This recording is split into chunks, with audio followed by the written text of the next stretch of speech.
नमस्कार, अभिनंदन, खैर मकदम, स्वागत आप सभी का। मैं हूं अल्पना सुहासिनी और कार्यक्रम लेट्स टॉक में आप सभी का एक बार फिर से इस्तकबाल करती हूं, स्वागत करती हूं, अभिनंदन करती हूं। एंट्रीज जो हैं अब शुरू हो चुकी हैं और आप जो हैं अपनी एंट्रीज जल्द से जल्द भेजना हमें शुरू कर दीजिए। और आप जानते हैं कि अगर इस दौरान अभी आप एंट्रीज भेजते हैं तो आपको 50% का डिस्काउंट भी दिया जाएगा। और एंट्रीज भेजते कैसे हैं, ये सवाल भी आपके जहन में अक्सर आता है और हम हमेशा आपके इस सवाल का जवाब देते हैं कि आप जो है फिल्म फ्री के माध्यम से, WFCN के माध्यम से और या फिर डायरेक्ट एंट्रीज अपनी भेज करके www.bigmumbai.com पर हमारी वेबसाइट पर भेज सकते हैं, या डायरेक्ट जो नीचे नंबर आपको दिखाए जा रहे हैं उनके माध्यम से भी अपनी एंट्रीज जो हैं आप हमें भेज सकते हैं। और एंट्रीज में भी चाहे आप फीचर फिल्में बनाते हो, आप शॉर्ट मूवीज बनाते हो, आप डॉक्यूमेंट्रीज बनाते हो, आप जो है किसी भी तौर, चाहे वेब सीरीज बनाते हो, किसी भी तौर अगर आप सिनेमा से जुड़े हैं, जो आजकल बल्कि चलन में है मोबाइल फिल्मों का दौर है, तो अगर आप मोबाइल फिल्में बनाते हैं यानी किसी भी तौर अगर आप सिनेमा से जुड़े हैं तो आप अपनी फिल्में, अपनी एंट्रीज हमें भेज सकते हैं। और साथ ही साथ म्यूजिक वीडियोस अगर आप बनाते हैं तो वो भी हमें भेज सकते हैं। तो देरी मत कीजिए दोस्तों, जल्द से जल्द जो है अपनी एंट्रीज देखिए, नीचे आपको दिखाई दे रहा है film free way, best home, WFCN, इन सभी पर अपनी एंट्रीज भेजिए। और अगर अभी आप जो है BIFFMUMBAI50 लिख करके भेजते हैं हमारा ये कूपन कोड, तो आपको 50% का डिस्काउंट दिया जाएगा। तो दोस्तों आप हमारे सहयोगी भी बन सकते हैं एंट्रीज भेजने के साथ साथ। यदि आप स्पॉन्सरशिप में योगदान करना चाहते हैं, सहयोगी बनना चाहते हैं, सहयोग का हाथ बढ़ाना चाहते हैं, तो उसके लिए भी आपका हृदय से स्वागत है, इस्तकबाल है। हम खूब खूब स्वागत करते हैं, क्योंकि जैसा कि आप जानते हैं पिछले कई सालों से हमारे साथ जो है लगातार पहल फाउंडेशन जो है, यश विद्या फिल्म्स जिस तरह से हमारे साथ जुड़े हैं, फिल्म फ्री वे हमारे साथ जुड़ी है, और WFCN जिस तरह से सहयोग कर रहे हैं, ये सब मिलकर के जो साथ दे रहे हैं, तभी जो है हम मूर्त रूप दे पा रहे हैं अपने इस फिल्म फेस्टिवल को। इस बार तो हमारा साथ जो है जिनके साथ जुड़ा है ओमपुरी फाउंडेशन, जी हाँ, वो इस बार हमारे सहयोगी के तौर पर हैं, और इस बार और भी कमाल होगा और भी धमाल होगा। बस आप जुड़े रहिए इसी तरह से लगातार। तो कार्यक्रम लेट्स टॉक का समय बिल्कुल हो चुका है। आप सब जो है हमारे साथ जुड़ना भी शुरू हो गए हैं, हमारे तमाम दर्शक हमारे साथ जुड़ना शुरू हो गए हैं। तो मैं आप सभी को लिए चलती हूँ एक ऐसी परिचर्चा की ओर जिस वेब सीरीज की इन दिनों अच्छी खासी चर्चा है। जी हाँ, हीरा मंडी। हीरा मंडी वेब सीरीज देखते हुए हम एक अलग सी दुनिया में पहुंच जाते हैं, एक अलग प्लेस, माया चाल, बड़ा बड़ा सेट, भव्य सब कुछ। लेकिन असल में हीरा मंडी क्या है ये सब जानेंगे आज। लेकिन उससे पहले हमारे पैनल के जो तमाम व्यक्तित्व हैं, जो बहुत ही कमाल की शख्सियतें हैं, उन सब से आपको रूबरू कराना चाहूंगी। तो सबसे पहले मैं जिन्हें आमंत्रण देना चाह रही हूँ वो बहुत ही वरिष्ठ समीक्षक हैं, बहुत ही कमाल के व्यक्तित्व हैं। उनका पूरा विस्तार में परिचय भी मैंने पिछले एपिसोड में भी आप सबको दिया था, और समीक्षा के की दुनिया में बहुत विश्वसनीय नाम जिनका लिया जाता है, और जो बहुत समर्पण और लगन से इतने सालों से लगातार फिल्म समीक्षा को जिस तरह की ऊंचाइयां दे रहे हैं, आदरणीय अजय ब्रह्मत्मल जी का मैं मंच पर स्वागत करना चाहूंगी कि वे आए और हमारे साथ जुड़े। आदरणीय अजय ब्रह्मत्मल सर,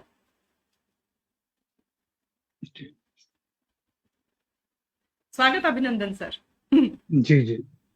बहुत बहुत स्वागत सर, बहुत बहुत। और जब आदरणीय अजय ब्रह्मत्मल सर का साथ हो, उनका आशीर्वाद हो, उनका मार्गदर्शन हो, तो फिर आप सोच सकते हैं कि परिचर्चा किन ऊंचाइयों तक जाएगी।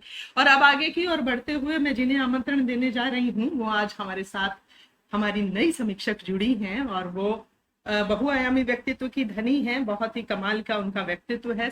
डॉक्टर सुप्रिया पाठक जी हैं, और वो जो है महात्मा गांधी अंतर्राष्ट्रीय हिंदी विश्वविद्यालय वर्धा में एसोसिएट प्रोफेसर हैं, और हिंदी में स्त्री केंद्रित उनकी कई पुस्तकें जो हैं वो प्रकाशित हो चुकी हैं। और उन्होंने सिनेमा हॉल, आप जानते ही हैं, जहां सिनेमा हॉल में हम पढ़ते रहते हैं, लगातार देखते रहते हैं समीक्षाएं आदरणीय अजय ब्रह्मत्मल जी की, उसके लिए भी इन्होंने लिखा था सुप्रिया पाठक जी ने। तो डॉक्टर सुप्रिया पाठक जी को बहुत आदर और मान के साथ मंच पर आमंत्रण देना चाहूंगी कि वे आए और जुड़े। बहुत बहुत स्वागत है सुप्रिया जी। जी, आपका माइक। जी जी जी, बहुत स्वागत। और अब मैं जिन्हें आमंत्रण देने जा रही हूँ, जिन्होंने ये पूरा कारवां सजाया है, जिन्होंने ये पूरी महफिल सजाई है, जिनके अनथक प्रयासों से बॉलीवुड इंटरनेशनल फिल्म फेस्टिवल जो है निरंतर ऊंचाइयों को छू रहा है, जो बहुत मेहनती हैं, बहुत ही सकारात्मक है, निरंतरता में लगनशीलता से लगी रहती हैं। जी हाँ, मैं बात कर रही हूँ बॉलीवुड इंटरनेशनल फिल्म फेस्टिवल की फाउंडर प्रतिभा शर्मा जी की, जो कि बहुआयामी व्यक्तित्व की धनी है। मैं चाहूंगी कि वो भी आए और हमारे साथ जुड़े। प्रतिभा जी। जी प्रतिभा नमस्ते सुमन सभी को, सभी प्रणाम दर्शकों मैम। को भी नमस्ते नमस्ते, नमस्ते। प्रणाम प्रणाम प्रणाम, सभी को प्रणाम। प्रणाम। बहुत बहुत स्वागत और अभिनंदन मैम। और अब मैं जिन्हें बुलाने जा रही हूँ वो मूलतः कहानीकार हैं और साथ ही साथ जो है फिल्म समीक्षक भी हैं, और बहुत बेबाकी से अपनी राय रखती हैं, कविताएं भी रचती हैं। जी हाँ, डॉक्टर तबस्सुम जहां जी की मैं बात कर रही हूँ। हमारे वेब की महत्वपूर्ण सदस्य हैं, PR हैं डॉक्टर तबस्सुम जहां जी। आदाब, नमस्ते सभी को। नमस्ते। नमस्कार नमस्कार, स्वागत तबस्सुम जी। और हमारी जो एक और बहुत ही महत्वपूर्ण सदस्य हैं, जो कि आज के पैनलिस्ट में शुमार हैं, लेकिन वो उनकी अचानक व्यस्तता की वजह से शायद वो अभी न जुड़ पाए, लेकिन वो हमारे साथ जरूर जुड़ेंगी। डॉक्टर मीनाक्षी सिंह जो है वो भी बहुत ही उम्दा फिल्म समीक्षक के साथ साथ जो है डिजिटल क्रिएटर है, कमाल की शख्सियत है। लेकिन अगर वो आ गई हो तो सुनील जी आप उन्हें जोड़ दीजिए, वरना वो जब भी आती है तो वो हमारे साथ जुड़ती है। तो एक बार पुनः आप सभी का हार्दिक अभिनंदन, बहुत बहुत स्वागत। आदरणीय यशपाल शर्मा सर हमारे साथ जुड़ गए हैं, सुप्रसिद्ध फिल्म अभिनेता हैं, सहज सरल निश्चल हृदय व्यक्तित्व हैं, बहुत एक कमाल के बहुआयामी व्यक्तित्व। स्वागत अभिनंदन सर। गुलशन ग्रोवर जी जुड़े हैं, क्षमा उर्मिला बहुत ही कमाल की कवित्री भी हैं और बहुत उम्दा जो है चित्र बनाती हैं, वो भी हमारे साथ जुड़ी हैं। तो चलिए अब जो है हम चलते हैं उस फिल्म की चर्चा की ओर, उस वेब सीरीज की चर्चा की ओर जो आजकल बहुत सुर्खियां बटोर रही है। जी हाँ, हीरा मंडी। हीरा मंडी का नाम शायद इससे पहले परिदृश्य पर उतनी सशक्तता के साथ नहीं आया जब से संजय लीला भंसाली जी ने इस पर एक बहुत बड़े बजट की और भव्य फिल्म बना करके, वेब सीरीज बना करके लोगों का ध्यान हीरा मंडी की ओर आकर्षित किया है। और एक बार फिर से लाहौर की गलियां एकदम सबके सामने आ गई हैं। तो आदरणीय अजय बरमतमत सर हैं हमारे सामने बैठे हैं, उनसे मैं जानना चाहूंगी कि sir Heera Mandi web series को आप किस नजर से देखते हैं? आपकी नजर में हीरा मंडी क्या? जी नमस्कार आप सभी को। और जी हीरा मंडी तो जब आई उसके बाद से ही लगातार उसकी चर्चा चल रही है और अलग अलग प्लेटफॉर्म पर उसके बारे में बातें हो रही है। मुझे ऐसा लगा हीरा मंडी, जो मेरी पर्सनल राय है, ये एक बहुत जरूरी वेब सीरीज थी जो समय से आई। और इसने एक ऐसे पहलू को जो पार्टीशन के पहले का हिंदुस्तान कह लें, उसके लाहौर शहर की हीरा मंडी की चर्चा करती है। संयोग ऐसा रहा कि मैं लाहौर जब गया था तो मैंने हीरा मंडी की यात्रा भी की थी, उस इलाके में घूमा भी था, वहां के आसपास की जगहों को देखा भी था मैंने। इस सीरीज में हीरा मंडी जिस तरीके से डिपिक्ट किया गया है या जो चीजें आई हैं, उसके पीछे उसके बारे में जो धारणा बनी लोगों की या जो प्रतिक्रियाएं आई, उसे मैं दो तरीके से देख पा रहा हूँ। एक तो संजय लीला भंसाली को लेकर के ढेर सारे लोगों के पूर्वाग्रह हैं कि संजय लीला भंसाली के यहाँ लुक, कॉस्ट्यूम, सेट, भव्यता, ये सारी चीजें रहती हैं और उसमें कंटेंट कहीं खो जाता है, ऐसा लोगों का मानना है। मेरा ऐसा मानना नहीं है जी। अगर आप देखना चाहें तो हिंदी फिल्मों में या हिंदी वेब सीरीज में ऐसे बहुत कम निर्देशक हैं जो इतनी बारीकी से इस स्तर पर जाके काम करते हैं। बहुत महंगा काम करते हैं, खर्चीला काम करते हैं, बहुत बारीक काम करते हैं और फिर उसे पर्दे पर ले आते हैं। कंटेंट को लेके भी लोगों को समस्या है कि ऐसा नहीं था, ऐसा कॉस्ट्यूम कैसे हो सकता है, ये सारी चीजें कैसे हो सकती हैं। तो सबसे पहले तो ये दिमाग में रखिए कि ये कोई रियल स्टोरी नहीं थी, कोई किसी ऐतिहासिक घटना पर वे कोई काम नहीं कर रहे थे। तो उनकी कल्पना उनके लेखक की कल्पना और तमाम लोगों ने मिलकर एक दुनिया रची अपनी और उस दुनिया को दिखाने की कोशिश की। उसमें ढेर सारी चीजें जो वहाँ के किस्से निकले हैं, सुने जाते हैं, उनको लिया, कुछ अपनी तरफ से जोड़ा और एक सीरीज के तौर पर उसे पेश किया है।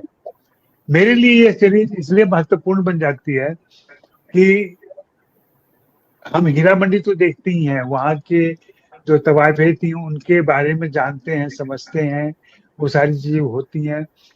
मेरे लिए इसका आखिरी 3 एपिसोड जो है, मुझे लगता है कि संजय लीला भंसाली वहीं पहुंचना चाहते थे और वहां पहुंचने के लिए उन्होंने जो ताना बाना बुना था शुरू के जी जी 5 जी। एपिसोड में, वो वहां उनको लेके जाता है और जहां हम देख पाते हैं कि ये तवाइफ हैं जिनको सोसाइटी बहुत अच्छी नजर से नहीं देखता है और जिस जमाने में कि ये बात हो रही है उस जमाने में इनके बहुत बड़ी भूमिका हुआ करती थी, बहुत बड़ा रोल हुआ करता था। तवायफे किस प्रकार से भारत के राष्ट्रीय आंदोलन में, स्वतंत्रता आंदोलन में जुड़ी हुई थी, किस तरीके से मदद कर रही थी और बाद में तो यहाँ तक कि पार्टिसिपेट करती हैं। आप देखें आखिरी दिन में जब जुलूस निकल रहा है, उस जुलूस में सारी जो तवायफे हैं वो आ जाती हैं, मौजूद हो जाती हैं, चाहे वो सोनाक्षी का किरदार हो या मनीषा कोइराला का किरदार हो या बाकी और किरदार हो। बिब्बो की तो हत्या हो गई है जो अदिति राव हैदरी कर रही हैं, लेकिन बिब्बो भी किस तरीके से सारा संगठित करती है और ये जाती है। और यहाँ ये फिल्म मुझे कहीं ना कहीं गर्म हवा से जुड़ती दिखती है। अगर आप लोगों को याद हो गर्म हवा जी जी का वो जी दृश्य, जो आखिरी दृश्य है जहाँ बलराज साहनी और उनके बेटे वो उस जुलूस में शामिल होते हैं और वे तय करते हैं कि यहाँ के मुख्य धारा में मिलके ही मुसलमान रह सकते हैं। यहाँ मुसलमान नहीं है, यहाँ तवायफे हैं और तवायफे मुख्य धारा में आके रह सकती हैं। फिल्म में संवाद भी ऐसे आते हैं कि हमसे मुजरा वाली नहीं है, हम मुल्क वाली भी हैं और तमाम इससे बातें होती हैं। तो मुझे लगता है कि इस सीरीज को जरा अलग अलग ढंग से देखने की जरूरत है और उन धारणाओं पर न जाए जो धारणाएं संजय लीला भंसाली के बारे में बना दी गई हैं। आप हमें ये देखना चाहिए किसी भी कृति में, किसी भी रचना में हमें ये देखना चाहिए कि आखिर वो पहुंचता क्या कहना चाहता है, क्या बात होती है। तो ये चीज बहुत जरूरी है। तो मुझे लगता है कि इसको लेके चर्चा होनी चाहिए और हमारे यहाँ सुप्रिया पाठक जी आई हुई हैं, उन्होंने कितना अच्छा विस्तार से इसके बारे में लिखा है। मैं तो बेसिकली आप सभी को सुनने आया हूँ कि शायद मैं अपने विचारों में कुछ और, अपनी सोच में कुछ और नई चीजें जोड़ सकूं, एक अलग आयाम से आप लोग दिखाएंगे, बताएंगे तो कुछ नई जानकारियां मिलेंगी।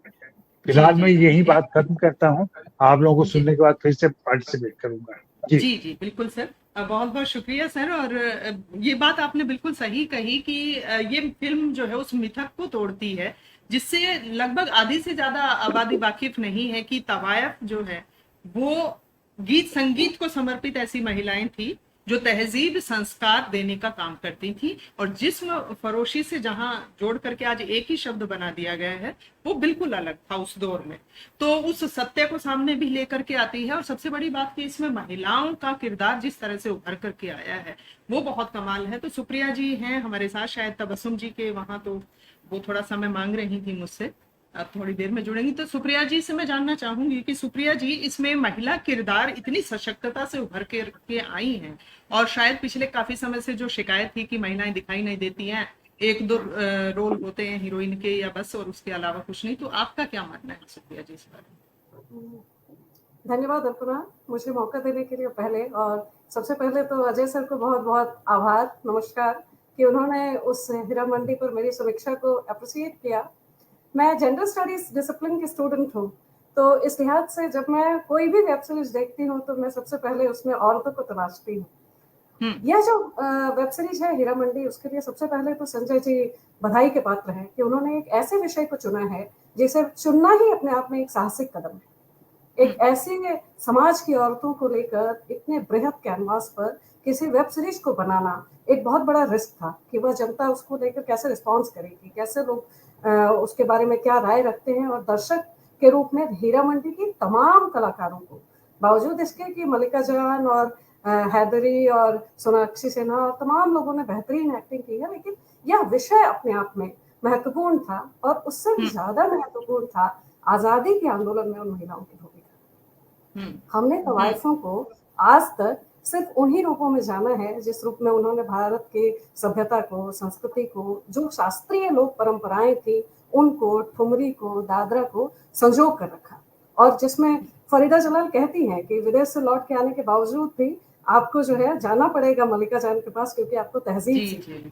तो तहजीब सीखने की जो जगह थी, और यह सिर्फ भारत की ही स्थिति नहीं है, आप जापान की गीशा महिलाओं को देख लें, आप यूरोप के सलून कल्चर को देख लें, जहां पर लोगों को तहजीब सिखाई जाती थी, बातचीत करना, उठना बैठना, और एक सभ्य समाज में आपको कैसे बिहेव करना है। यह हमारे यहाँ तवाइफों की एक बड़ी बृहद परंपरा रही है, जहां पर लोग जाया करते थे और सीखते थे। तो उनको जिस सम्मान की दृष्टि से देखा जाता था, आज का समाज उन औरतों को इस सम्मान की दृष्टि से नहीं देखता है। संजय लीला जी बहुत ही बधाई के पात्र इसलिए है क्योंकि उनके मन में इन महिलाओं के प्रति एक सॉफ्ट कॉर्नर है और उनके जो पॉजिटिव पक्ष हैं उसको वो उजागर करते हैं। हाँ, और बिल्कुल सही कहा कि दो तरह की दुनिया है, एक सिनेमाई दुनिया और एक जीवन का यथार्थ।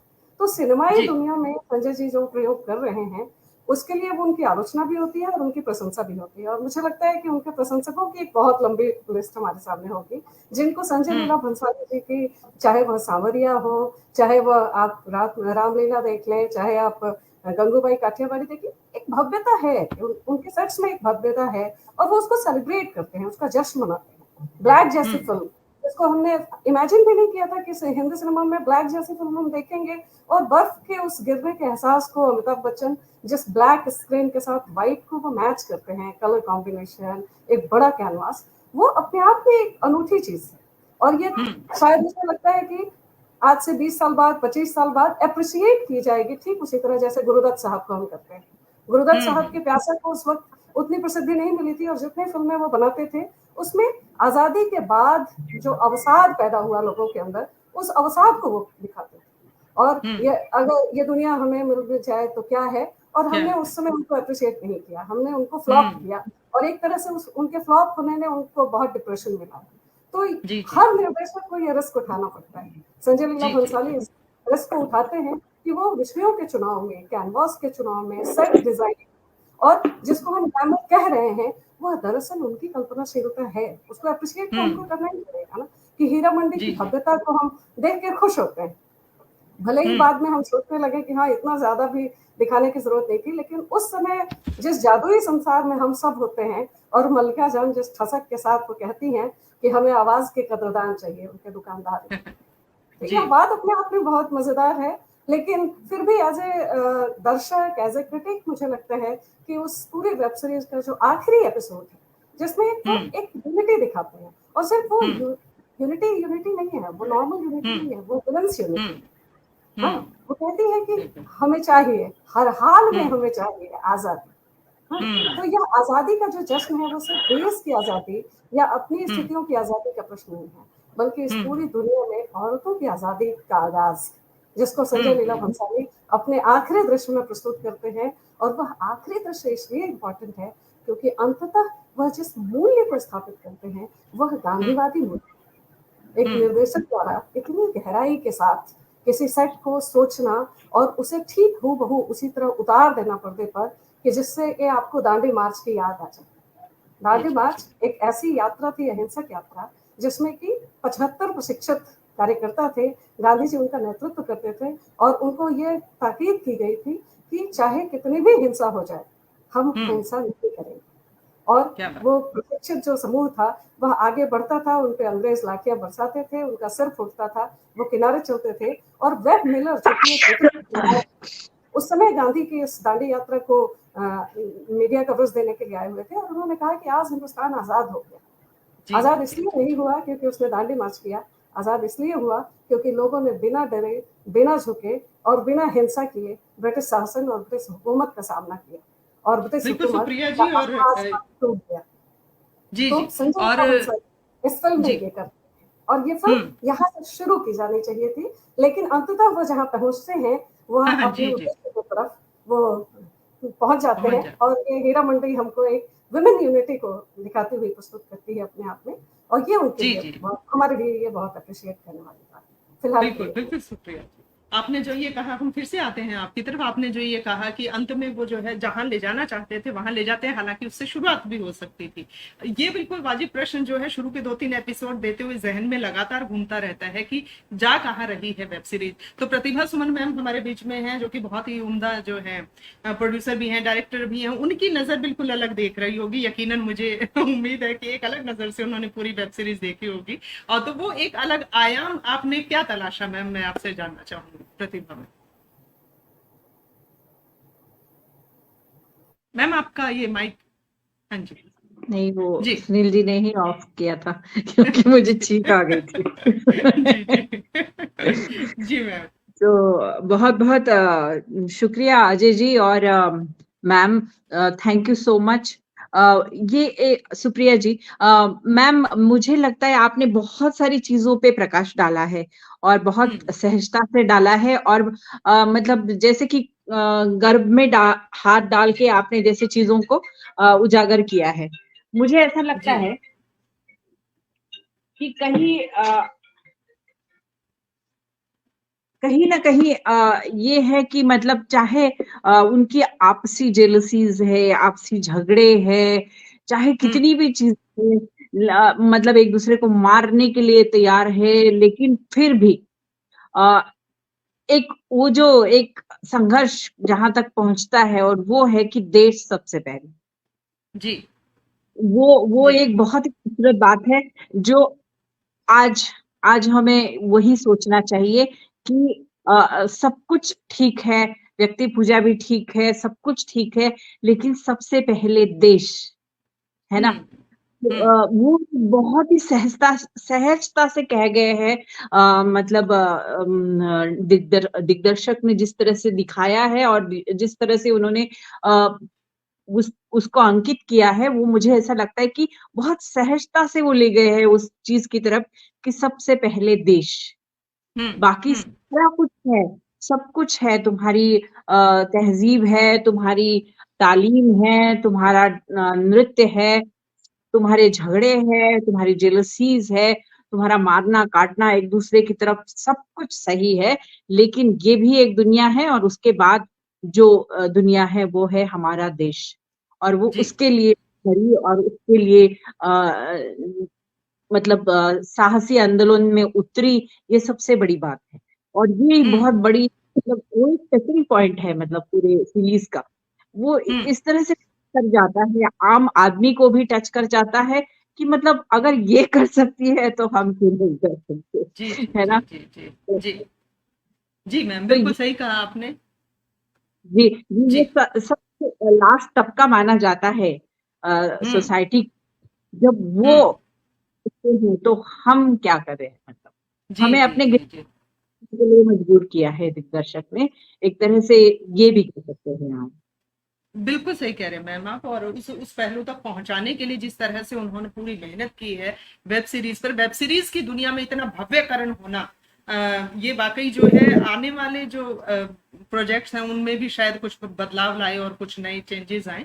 तो तबस्सुम जहां जी हमारे साथ में जुड़ी हुई हैं, तबस्सुम जी जो हैं वो देख रही थी स्त्रीवादी नजरिए से पूरी इस वेब सीरीज को, मेरी उनसे गुफ्तगू भी हुई थी और कुछ चीजों को लेकर वो बड़ी गर्वित थी, बड़ी हर्षित थी कि भाई इसमें महिलाएं बड़ी प्रमुखता से आई हैं। तो आपका क्या मानना है तबस्सुम जी?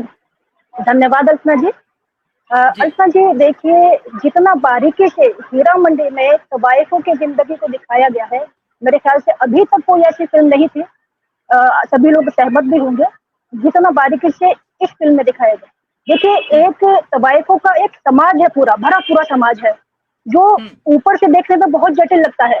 मतलब लगता है कि देखिए मलिका जान कितनी क्रूर है, ना तो वो अच्छी बहन है, ना वो अच्छी बेटी सिद्ध हुई, ना वो अच्छी बहन माँ है, मतलब।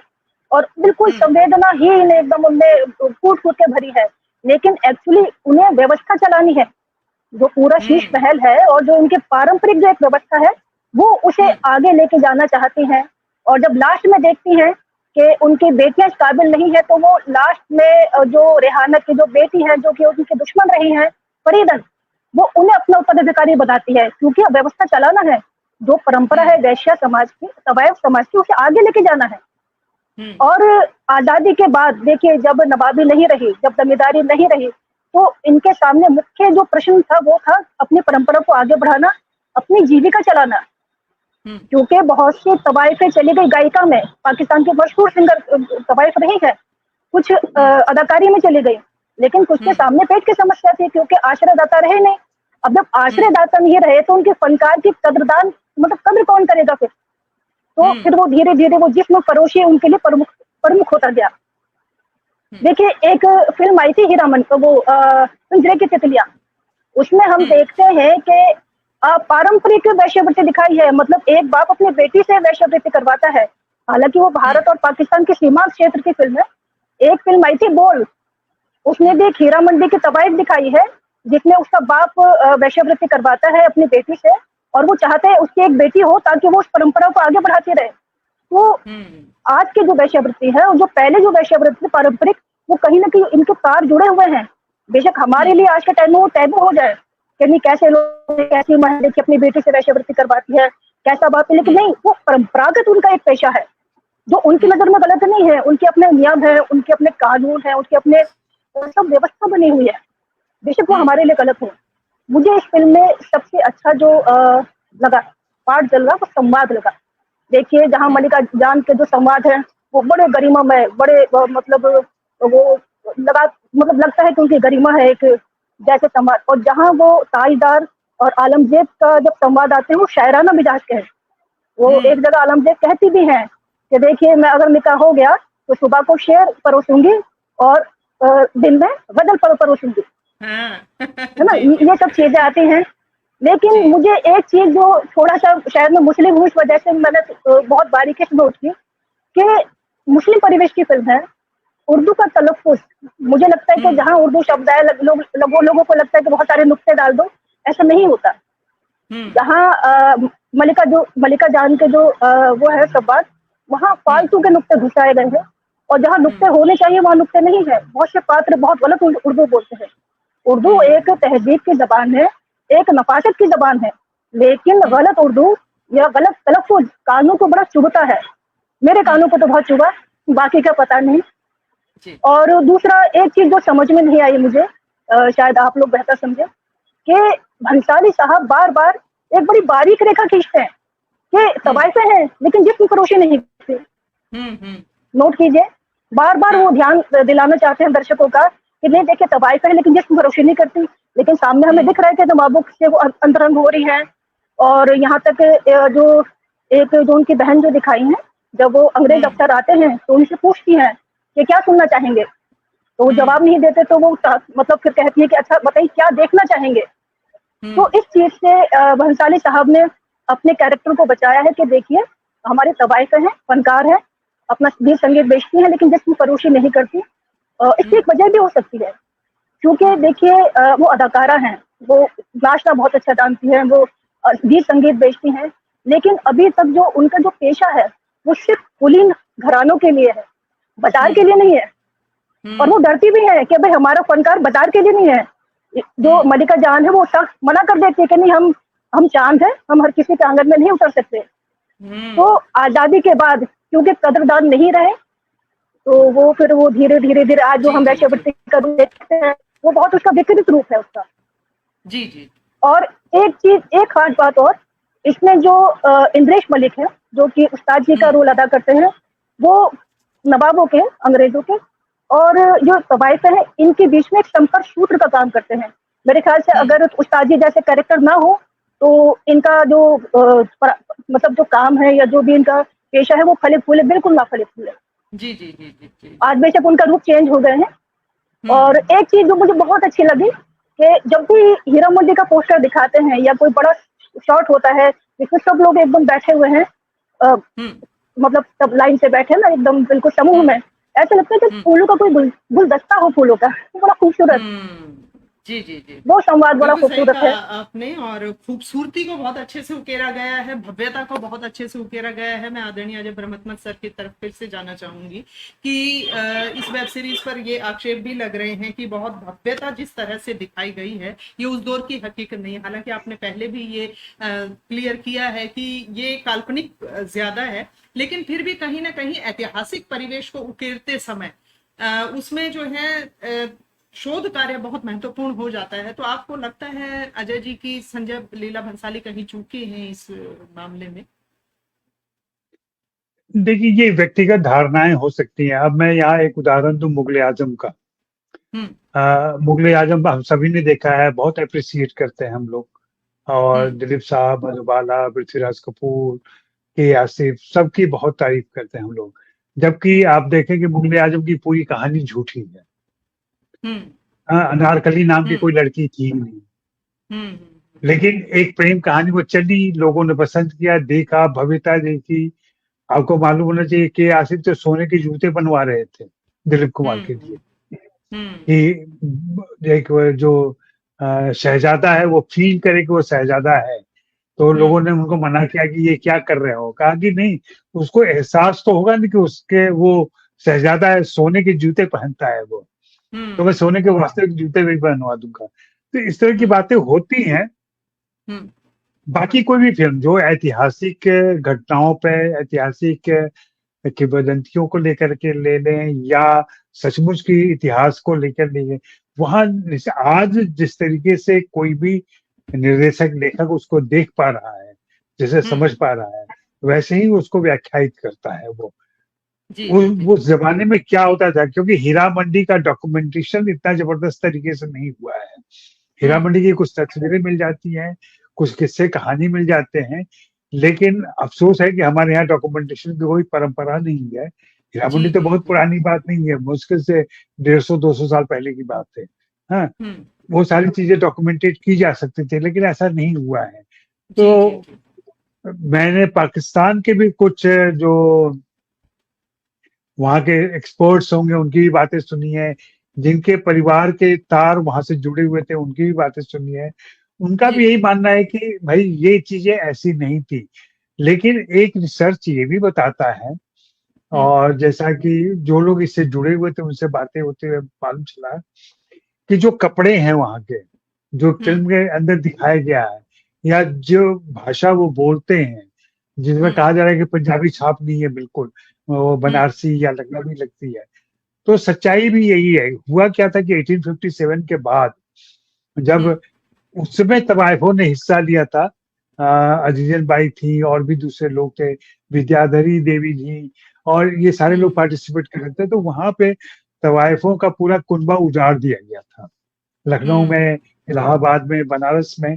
तो ये सारी तवायफें फिर शिफ्ट की थी और वो लाहौर की तरफ गई थी, क्योंकि वहां उन्हें आश्रय मिला था। वहां उनका फिर से एक एस्टेब्लिश किया उन्होंने खुद को।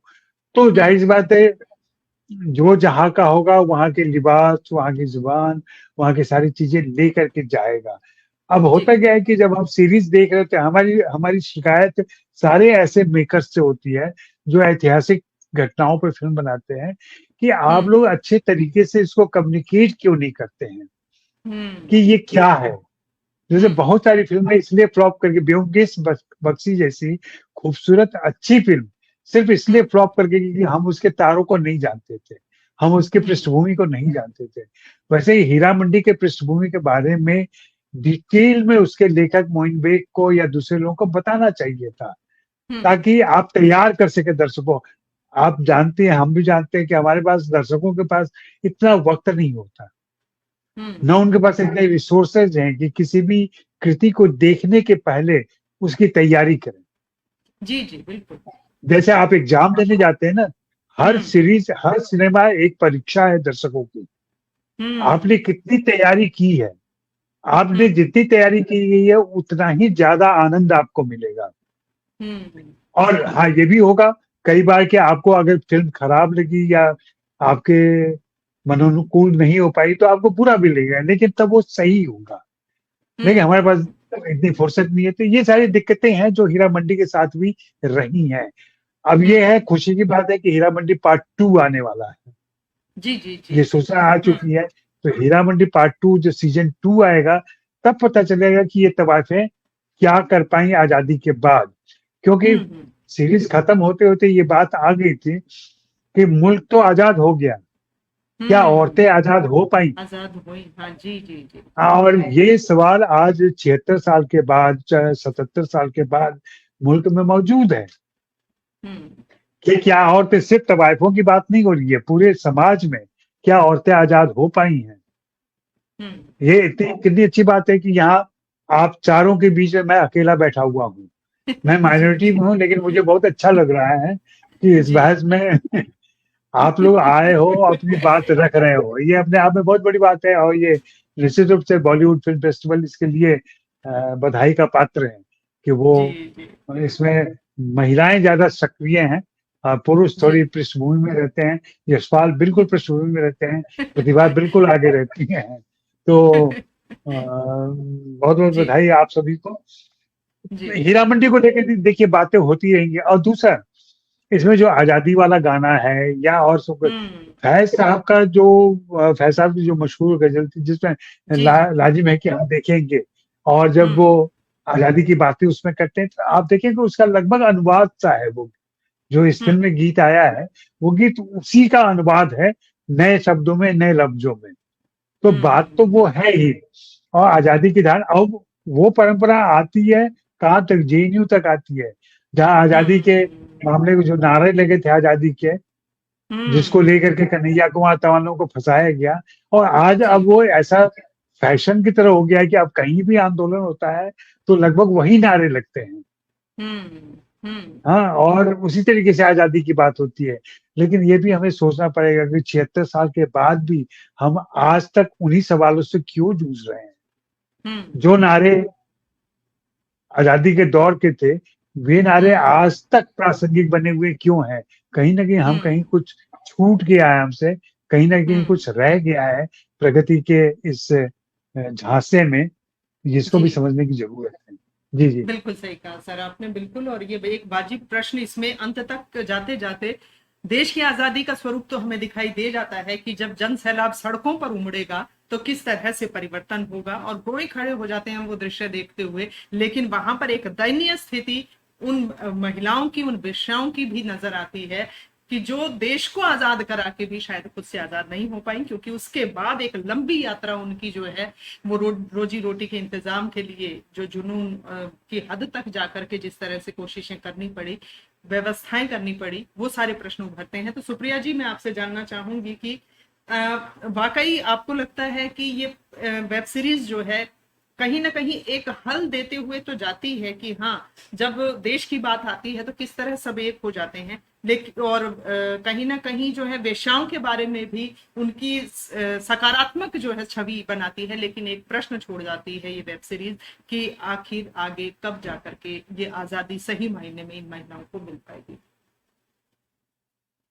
आपका माइक ओपन है। मुझे लगता है कि इस सवाल के दो जवाब हैं। एक जवाब ये कि क्या आज भी महिलाएं मुक्त हो पाई हैं। ये एक ऐसा सवाल है जिससे हम सब जूझ रहे हैं कि सामाजिक राजनीतिक जीवन में, इवन कि सिनेमा की दुनिया में भी औरतों के पास आजादी है क्या। अगर आजादी होती तो शर्मिन को जिस तरह ट्रोल किया गया शायद नहीं किया जाता। एज ए क्रिटिक मुझे शर्मिन का किरदार बेहद अच्छा लगा।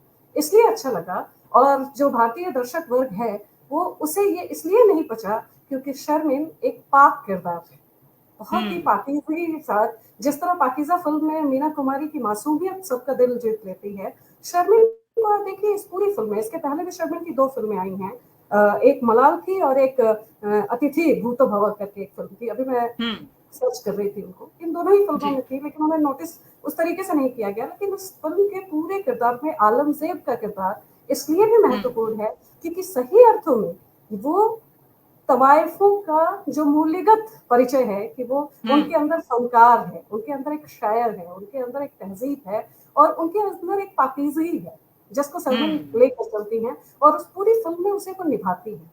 जो दर्शकों को फ्लैट नजर आई, उनकी अदाकारी दर्शकों को फ्लैट नजर आती है, उनके चेहरे पे कोई एक्सप्रेशन नहीं नजर आता है। और मैं समझती हूँ कि संजय लीला भंसाली ने इसे बहुत सयास किया कि मल्लिका जान, बेबो जान, फरीदन और ये तमाम महिलाएं जो अपने होने को, अपने अस्तित्व के लिए उस जो मल्लिका जान की गद्दी को बचाने के लिए जिन साजिशों और जिन षड्यंत्रों के साथ जी रही हैं अपनी जिंदगी को, उनके बीच में एक ऐसी बच्ची भी है जो है तो उन तवायफों की घराने से, लेकिन उसके अंदर तवायफों वाले वो गुण, जो लचक, जो एक चालाकी, जो उसके चेहरे की अदा है, या जो हम तवायफों को कोट एंड कोट जिस रूप में परसीव करते हैं अपने अंदर, वो नहीं दिखती है। और दर्शकों ने इसीलिए शर्मिन को इतना ट्रोल कर दिया, जबकि शर्मिन अपने किरदार को निभाने में पूरी तरह सफल हुई और दरअसल वो ही आजाद हुई है।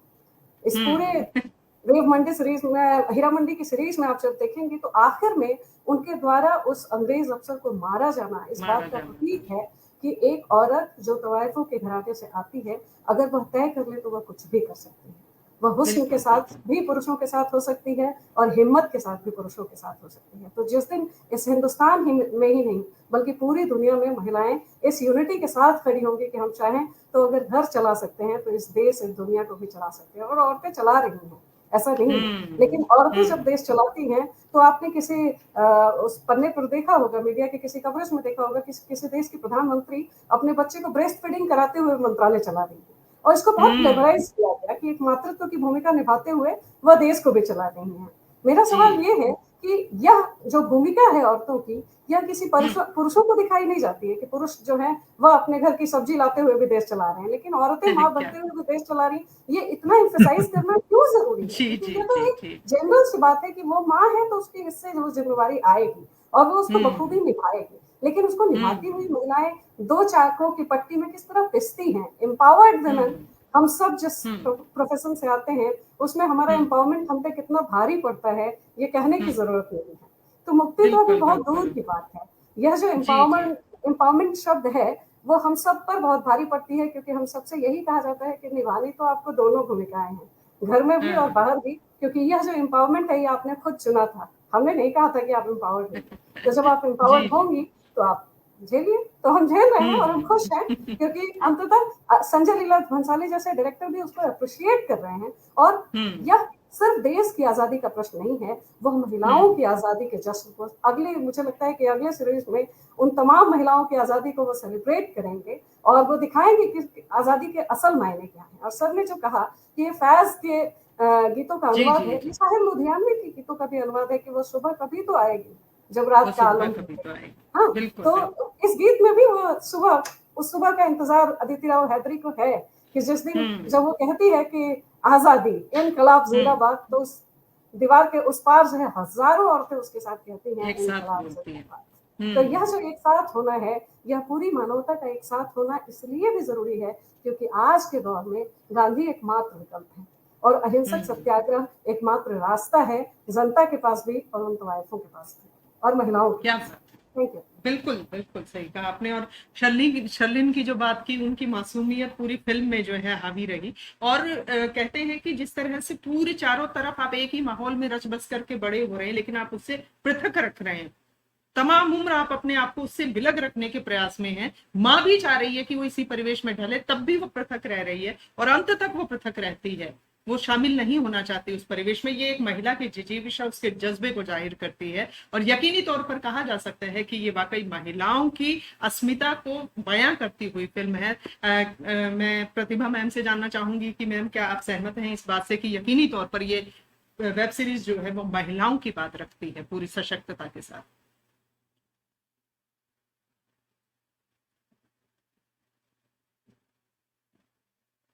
जी मैम। जी, सही कहा आपने। ये एक स्त्री सशक्त फिल्म है ना? तो ये स्त्री अपने आप में ही सशक्त है, उसको सशक्त बनाने की बाहरी ताकतों की कोई जरूरत नहीं है, वो अपने आप में सशक्त है।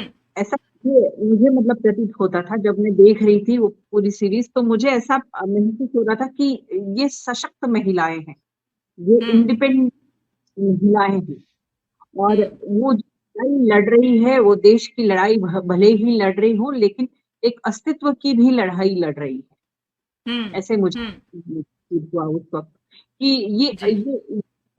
ये जो महिलाएं हैं जो ये अपने अस्तित्व के लिए लड़ रही है, जो अपने देश के लिए लड़ रही है, वो कहीं ना कहीं किसी न किसी मतलब मायने में हर जगह से श्रेष्ठ है। और उनकी लड़ाई यहाँ से अगर 2% भी है तो वो भी बहुत बड़ी है। बिल्कुल बिल्कुल। तो ये मुझे मुझे ये समझ में नहीं आता है कि हमारे देश की महिलाएं जब इतनी सारी स्त्री सशक्तिकरण या बहुत सारी जो चीजें हैं, फेमिनिज्म, फेमिनिस्ट, ये फलानी चीजें, वो सारी डिस्कशन जब हो रही होती है, बड़े बड़े मंचों पे जब लोग आ रहे होते, जब ये बातें कर रहे होते, तो हमारी देश की महिलाएं कहीं ना कहीं मिलती ही नहीं है। और जब देखो तब रोती है कि अरे हमारे साथ बुरा नहीं है, हमारे साथ वो हो रहा है और हम ऐसे पिस रहे हैं, हमारा वो हो रहा है। अरे तुम लोग कब खड़े होते हो अपने लिए? जी जी जी। सबसे पहले तो अपने लिए खड़े हो, जैसे वो महिलाएं खड़ी है उस सीरीज में देखते हैं हम, वो खुद अपने लिए खड़ी है, हर कोई महिला अपने लिए खड़ी है। तो आप अपने लिए भी खड़े हैं तो आप दूसरों से क्या एक्सपेक्ट करते हो? जी जी जी जी जी जी मैम, तो ये बहुत ही कमाल की बात है। बिल्कुल जी। तो जो जो भी लड़ाई है वो आपकी लड़ाई है, वो जो आप ही को लड़नी है। कोई और देश की नहीं आएगी, अमेरिका से महिलाएं यहाँ नहीं आएगी और आपकी लड़ाई नहीं लड़ेगी। आप इस परिवेश में रहते हुए आपकी लड़ाई आपको खुद ही लड़नी है ना। बिल्कुल। तो आपकी लड़ाई तो आप ही को लड़नी है, आपके हिस्से का है वो, आप लड़िए उसको, है ना। तो वो संजय जी ने बहुत सही बात वो लास्ट में जाके कही भी है ना।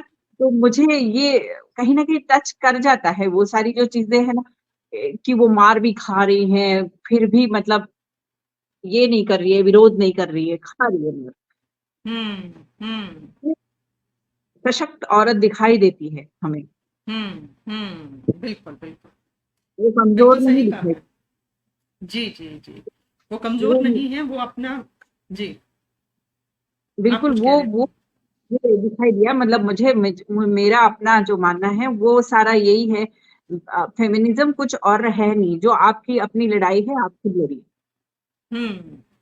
बिल्कुल, ये एक बहुत ही महत्वपूर्ण संदेश इसमें उभर करके आया है। और एक ये बात भी इसमें उभर करके आती है और ये सवाल गाहे बगाहे उठता भी रहता है कि वेश्यावृत्ति को हम जो है बहुत गलत कार्य मानते हुए आंखें फेर करके, मुंह फेर करके चल देते हैं। लेकिन ज्यादातर ये सुगबुगाहट उठती है, ये प्रश्न उठाए जाते हैं बीच बीच में, लेकिन उनका कोई हल नहीं मिलता कि इस कार्य को, व्यवसाय को क्यों नहीं स्वीकारा जाता है समाज में, जब ये हो रहा है अंधेरी गलियों में छिप करके कहीं पर भी, जिनसे उनकी आजीविका चल रही है उन महिलाओं की। तो इसे आजीविका के तौर पर किसी तरह से क्यों नहीं एक आजीविका का जरिया घोषित कर दिया जाता है, ये सवाल भी जो है अक्सर उठता रहता है। तो मैं तबस्सुम जी से जानना चाहूंगी कि कहीं ना कहीं ये फिल्म जो है, ये वेब सीरीज ये सवाल भी उठाती है कि वेश्यावृत्ति की दलदल में फंसी महिलाएं, आज के दौर में चूंकि स्वरूप बिल्कुल बदल चुका है, वो तहजीब संस्कार सिखाने वाले जगहें नहीं रही हैं वो, तो ऐसे में कहीं ना कहीं ये सवाल भी है कि जब वो बिल्कुल तबाह हो चुकी है, नवाब खत्म हो चुके हैं, उसके बाद उनका क्या, किस तरह से वो जो है मेन उसमें स्ट्रीम में आ सकती हैं, कहीं ना कहीं ये सवाल भी छोड़ती है तबस्सुम जी ये वेब सीरीज। देखिए अर्चना जी, जहाँ तक हम वेश्यावृत्ति की बात करें तो सब जानते हैं कि ये कोई नया पेशा नहीं है, बहुत पुराना पेशा है, ये प्राचीन काल से चला आ रहा है। और उस वक्त तो इतना इनका रोबदाब होता था कि बकायदा राज्य को टैक्स दिया करते थे। आपका जो प्रश्न है ना, इसका जो उत्तर है ये भंसाली साहब की जो अभी हाल ही में जो मूवी आई है गंगूबाई, इसमें बहुत सटीक तरीके से उठाया गया है। वो बकायदा डिमांड करती हैं कि इसे कानूनी पेशे का दर्जा दिया जाए। वो बकायदा नेहरू से मिलती हैं जाके और उनके सामने रखती हैं बात अपनी कि भाई हम भी तो औरतें हैं, हम भी, हमारे अंदर भी तो आत्मा है, हमें भी दर्द होता है, दुख होता है, तो हम भी, हमारा भी व्यवसाय है। जैसे लोग अपना अपना धंधा करते हैं, ये हमारा व्यवसाय है, ये हमारा काम है, ये हमारी जीविका का साधन है, तो क्यों नहीं इसे आप कानूनी दर्जा देते। अब ये राजनीति के दाव पेच में फंसी हुई ये चीजें अब आते आते देखिए इनका कितना विकृत रूप हो गया है। अदाकारी बची नहीं। आप बार बार में देखिए कि महिलाएं डांस करती है तो वो भी बहुत उनसे हे दृष्टि से देखा जाता है। तो समाज असल में स्वीकार नहीं कर रहा है, समाज इसे बहुत अभी टैबू मानता है, अच्छी नजर से नहीं देखता। और जब तक इनके प्रति दृष्टिकोण नहीं बदलेगा हमारे समाज का, खासकर मुख्यधारा समाज का, तब तक हम बहुत मुश्किल है इनके लिए सर्वाइव करना। जी जी जी जी बिल्कुल सही कहा तबस्सुम जी आपने। और चलते चलते अब मैं एक बार फिर से हमारे जो वरिष्ठ समीक्षक हैं आदरणीय अजय ब्रह्मत्मत जी की तरफ एक सवाल बस और जानना चाहूंगी सर कि अभी अभी हाल फिलहाल में आपने चंदू चैंपियन भी देखी और हीरा मंडी भी देखी, और मतलब आप क्या स्वीकारते हैं इस बात को कि अब जो है अभी जो सिनेमा बन रहा है वो बदले हुए स्वरूप का सिनेमा है, वो आम जनता का सिनेमा है, वो यथार्थवादी सिनेमा है, और गांव गलियों कस्बों में से असली जो हीरोज हैं उन्हें निकाल करके सामने लाया जा रहा है। आपका क्या मानना है? ऐसी कोशिशें जरूर हो रही हैं, लेकिन मुझे नहीं लगता कि हिंदी सिनेमा में कोई बहुत बड़ा परिवर्तन हो गया है। इंडिपेंडेंट फिल्में भी बन रही हैं, कमर्शियल फिल्में भी बन रही हैं, हीरा मंडी भी है, चंदू चैंपियन भी है, वहीं पायल कपड़िया की भी फिल्म है जो कैन में जीत के आती है। देखना ये पड़ेगा कि जो मेन स्ट्रीम सिनेमा है और जो इंडिपेंडेंट सिनेमा है, दोनों के बीच कोई तालमेल बिठ पाता है कि नहीं, बैठ पाता है कि नहीं, उससे चीजें निकल पाती हैं कि नहीं। मेरी अपनी राय है कि हिंदी सिनेमा मुख्य रूप से कुलीन समाज का सिनेमा है और सवर्णों का सिनेमा है। अभी तक इन फिल्मों में दलितों का आना बाकी है, वंचितों का आना बाकी है। मैं इस बात को कई बार कई मंचों पर उठा चुका हूँ कि एक आम मुख्य धारा की किसी फिल्म के नायक का नाम खुर्शीद क्यों नहीं होता है, वो हमेशा प्रेम राहुल राज क्यों होता है, या जोसेफ क्यों नहीं होता है। एक सामान्य हिंदी फिल्म का हीरो जैसे ही ऐसा कोई नाम आता है फिर वो लगने लगता है कि ये मुस्लिम समाज की कहानी है, ये क्रिश्चियन समाज की कहानी है। ऐसा नहीं है। नॉर्मल सोसाइटी में ये सारे लोग हैं, हमारे बीच हैं, लेकिन हम उन पर जब भी कोई फिल्म बनाने की कोशिश करते हैं या कोई भी निर्देशक आता है तो उसको कैटेगराइज कर दिया जाता है कि ये मेन स्ट्रीम नहीं है। ये जैसे मुस्लिम सोशल एक टर्म चला हुआ था बहुत पहले, ये मुस्लिम सोशल फिल्म है, भाई उसको नॉर्मल फिल्म मानो आप। तो ये सारी दिक्कतें हैं धीरे धीरे। लेकिन वहीं एक दूसरा तबका भी है जिस ढंग से एंटी मुस्लिम कैंपेन पूरा चल रहा है पूरे देश में, और उससे सिनेमा भी प्रभावित हुआ है, वैसी फिल्में भी आई हैं। तो ये विचारों की टकराहट, विचारधारा की टकराहट अभी चलती रहेगी। हम किधर जाएंगे? ये हिंदी सिनेमा मूल रूप से बहुत ही सेकुलर सिनेमा रहा है और यही उसका मूल स्वभाव है। वहां हमको टिके रहना जरूरी है और उसी में नई नई कोशिशें करनी है, उन बंजर जमीनों को तोड़ना है जो अभी तक फिल्मों में नहीं आ पाई हैं। ये कोशिश करनी होगी और निश्चित रूप से उन इलाकों में भी जाना होगा जहां की फिल्में, जिन भाषाओं में फिल्में नहीं बन पाई हैं, उन भाषाओं में भी फिल्में बने। आप देखेंगे पिछली OTT आने के बाद से या छोटे छोटे प्लेटफॉर्म आने के बाद से मैं क्षेत्रीय भाषा कहना बिल्कुल गवारा नहीं करता हूँ, राष्ट्रीय भाषाओं में, राष्ट्र की जो दूसरी भाषाएं हैं उन सभी भाषाओं में फिल्में बन रही हैं। छोटा बन रहा है, बड़ा बन रहा है, बजट के हिसाब से होता है, पॉपुलैरिटी के हिसाब से होता है, लेकिन काम हो रहा है। चाहे भोजपुरी हो, चाहे मैथिली हो, चाहे हरियाणवी हो, पंजाबी में इतनी अच्छी चीजें बन रही हैं। मलयालम, तेलुगु, तमिल तो बहुत पहले से बहुत पॉपुलर है, लेकिन ऐसी जिनको बोलियों का दर्जा दे दिया गया है, वास्तव में बोलियां नहीं है, वे देश की पुरानी भाषा है। ब्रज, अवधी, भोजपुरी, मैथिली, ये सब भाषाएं हैं, रही हैं। हिंदी आने के बाद से इनका अवसान हुआ है, लेकिन अब सारी फिल्में बन रही है तो अच्छी बात है। तो मैं उस तरीके से देख पाता हूँ अभी के सिनेरियो को।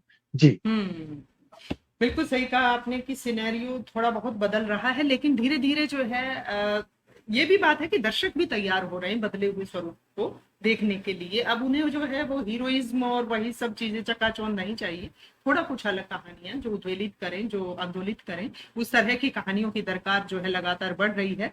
और हमारे साथ सर इस दौरान में बता नहीं पाई, बहुत सारे लोग जो हैं हमारे साथ जुड़े रहे। गुलशन ग्रोवर जी हमारे साथ में जुड़े हुए, आदरणीय यशपाल शर्मा सर लगातार जुड़े हुए, दीपाली जैन जिया जो हैं बहुत ही उम्दा रचनाकार हैं, बेहतरीन कवयित्री हैं, मंच संचालिका हैं, वो भी हमारे साथ जुड़ी हुई हैं। और वो कह रही हैं कि जी हाँ, बिल्कुल बशीर साहब का शेर है, हमारे पाँव का कांटा हम ही से निकलेगा। शिवानी चतुर्वेदी रेखा जो है बहुत उम्दा गायिका हैं, वो हमारे साथ लगातार जुड़ी हुई हैं। विशाल शर्मा जी हमारे साथ जुड़े हुए हैं। तमाम लोग देख रहे हैं, कार्यक्रम सराहा रहे हैं और सार्थक चर्चा इसे बता रहे हैं। नीरज जी हमारे साथ लगातार जुड़े हैं, नीरज छिलवार जी। और मीनाक्षी जी का हम इंतजार कर रहे थे, लेकिन अचानक उनकी व्यस्तता आई और वो चाहकर भी शायद जुड़ नहीं पा रही हैं। सर कह रहे हैं कि पूरी चर्चा सुन रहा हूँ, कई नई जानकारियां मिल रही हैं। यशपाल सर जो है लगातार पूरी चर्चा सुन रहे हैं, बहुत बहुत शुक्रिया सर। तो यकीनन एक बहुत ही सार्थक चर्चा रही है, हालांकि बहुत सारी बातें और भी निकल करके आ सकती हैं, लेकिन थोड़ी सी समय सीमा रहती है। लेकिन वाकई बहुत सारे नए पहलुओं से हम अवगत हुए और सर ने बिल्कुल कमाल की बात कही कि सारी महिलाएं जो हैं जिस सशक्तता से बात रख रही थी वो भी कमाल था। तो बहुत बहुत शुक्रिया आदरणीय अजय ब्रह्मत्मत सर, बहुत बहुत धन्यवाद अपना कीमती समय देने के लिए। सुप्रिया जी आपका भी हार्दिक आभार कि आप हमारे बिग परिवार में आई, बहुत बहुत शुक्रिया। प्रतिभा मैम जिनका मार्गदर्शन, स्नेह और अपना तो जो है हमें निरंतर प्रेरणा देता है, बहुत बहुत शुक्रिया मैम। और उन्हें व्यस्तता है शायद, लेकिन उसके बावजूद जो है वो लगातार हर आयोजन में हमारा उत्साह बढ़ाती हैं। और तबस्सुम जी जो है आज घर से बाहर हैं और बाहर रहकर भी पूरा उन्होंने तरीके से व्यवस्थित किया पूरे आयोजन पर। बहुत अच्छी सार्थक चर्चा रही है निश्चित तौर पर। बहुत बहुत शुक्रिया तमाम पैनलिस्ट का, बहुत बहुत धन्यवाद, आभार। शुक्रिया जी। तो दर्शकों, हम सब ने जो है ये कमाल की चर्चा सुनी और आज जो है हम बहुत लाभान्वित हुए। हीरा मंडी वेब सीरीज अगर आपने नहीं देखी है तो देख लीजिएगा, वाकई बहुत सारे पहलुओं और इतिहास के उन गलियों से हमें लेकर के जाती है जिन्हें हम शायद विस्मृत कर चुके हैं। और साथ ही साथ जैसे अजय ब्रह्मत्मत सर कह रहे थे कि सिनेमा बदल रहा है और खास तौर पर जो छोटी फिल्में बन रही हैं, शॉर्ट स्टोरीज बन रही हैं, शॉर्ट मूवीज बन रही हैं, मोबाइल फिल्में बन रही हैं, डॉक्यूमेंट्रीज बन रही हैं, उनमें बहुत बदलाव आया है। तो ऐसा कुछ भी सार्थक सिनेमा यदि आप बनाते हैं तो हमें जरूर भेजिए, क्योंकि बॉलीवुड इंटरनेशनल फिल्म फेस्टिवल का मुख्य मकसद ही यही है कि नए फिल्मकारों को मंच देना, ताकि उनकी फिल्में जो है राष्ट्रीय और अंतर्राष्ट्रीय फलक तक पहुंच सके। आपका काम, आपकी मेहनत को वैश्विक पहचान देने का हमारा वायदा है आपसे। और अपनी फिल्में आप भेज सकते हैं फिल्म फ्रीवे के माध्यम से, फेस्ट होम के माध्यम से, WFCN के माध्यम से, या फिर हमारे जो नंबर्स दिए गए हैं उन पर डायरेक्ट भी आप भेज सकते हैं, डायरेक्ट एंट्रीज भेज सकते हैं, हमारी वेबसाइट के जरिए भेज सकते हैं। और अगर अभी आप अपनी एंट्रीज हमें भेजते हैं और BIFFMUMBAI यानी कि बिफ मुंबई 50 लिख करके भेजते हैं, ये कोड डाल करके भेजते हैं, तो आपको दिया जाएगा 50% का डिस्काउंट।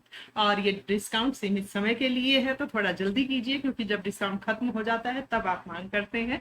तो जल्दी से जल्दी अपनी एंट्रीज भेजिए, अपने सिनेमा को भेजिए, हम आपके सिनेमा को दूर दूर तक पहुंचाएंगे, ये हमारा वायदा है। और साथ ही साथ आप सहयोगी के तौर पर भी जुड़ सकते हैं। आप स्पॉन्सरशिप के जरिए जुड़ना चाहें तो उसके लिए भी आपका हृदय से स्वागत है। आज के लिए बस इतना ही। बहुत सार्थक चर्चा रही, फिर मिलेंगे अगली बार, तब तक के लिए नमस्कार।